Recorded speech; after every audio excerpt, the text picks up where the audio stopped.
2010, my mom sent me this article about a lecture that was delivered at Stanford University about mind-body connection and the relationship between stress and disease. It was delivered by the head of psychiatry at Stanford at the time, and they said that one of the best things a man can do for his health is be married to a woman, while one of the best things that a woman can do for her health is to nurture the relationships that she has with other women. Now, I realize that this is a general statement, and I'm sure there are plenty of exceptions.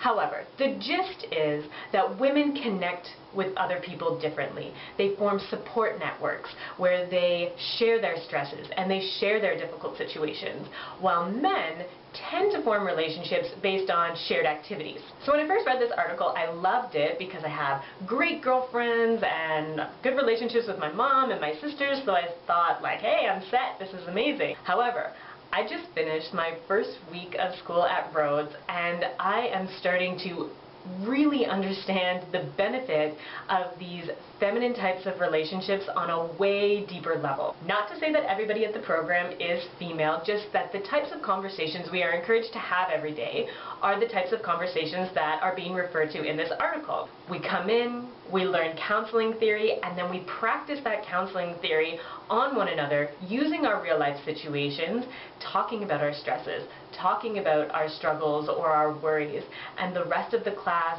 holds space for that person and empathizes and listens. It's just such a beautiful, receptive atmosphere overall that even though I am busier than I have ever been and I am certainly not getting as much sleep as I should be getting, I actually feel healthier and more energized and vivacious than I have in such a long time.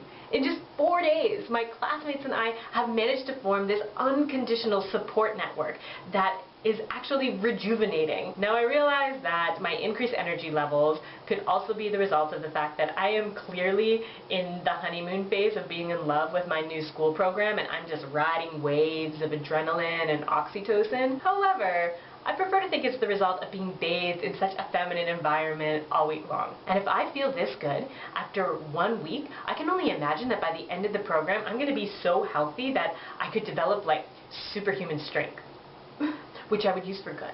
That's all I have for you today for a little lesson with a touch of insight. Men and women alike, honor the relationships that you have with the women in your life because they could actually make you healthier. I'll see you next week.